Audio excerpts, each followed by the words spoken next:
नेपाल में बिहार की मैथिली का जलवा।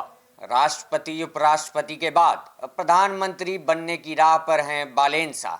नमस्कार, आप देख रहे हैं सिटी पोस्ट लाइव। मैं हूं ऋषि। नेपाल की राजनीति से एक ऐसी खबर सामने आई है जो बिहार और मिथिला क्षेत्र के लोगों के लिए गर्व की बात मानी जा रही है। पहली बार नेपाल में ऐसा प्रधानमंत्री बनने की चर्चा है जिसकी मातृभाषा मैथिल है। काठमांडू के चर्चित युवा नेता बालेन शाह को नेपाल की राजनीति में उभरते चेहरे के रूप में देखा जा रहा है और उन्हें प्रधानमंत्री पद की संभावनाओं से जोड़ा भी जा रहा है। अब नेपाल और बिहार के मैथिल क्षेत्र के बीच भाषा, संस्कृति और पारिवारिक संबंधों का पुराना रिश्ता रहा है।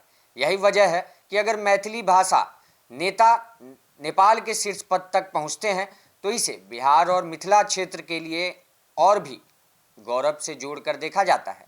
वहीं नेपाल के गणतंत्र बनने के बाद भी मैथिली भाषी नेताओं ने देश की राजनीति में अहम स्थान हासिल किया है।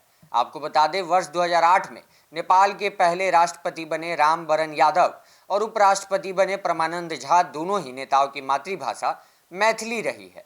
उपराष्ट्रपति परमानंद झा उस समय चर्चा में आ गए थे जब उन्होंने पद और गोपनीयता की शपथ हिंदी में ली थी। बाद में अदालत के निर्देश पर उन्होंने नेपाली और मैथिली में भी शपथ ली।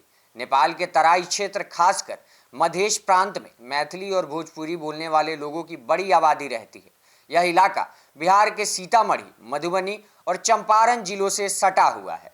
दोनों तरफ के लोगों के बीच वर्षों से सामाजिक और पारिवारिक संबंध भी बने रहे हैं, यानी रोटी और रोजगार, बेटी और रोटी का रिश्ता है। यही कारण है कि जब काठमांडू के लोकप्रिय युवा नेता बालेन शाह के प्रधानमंत्री बनने की चर्चा तेज होती है तो इसे मिथिला क्षेत्र की पहचान से भी जोड़कर देखा जाता है।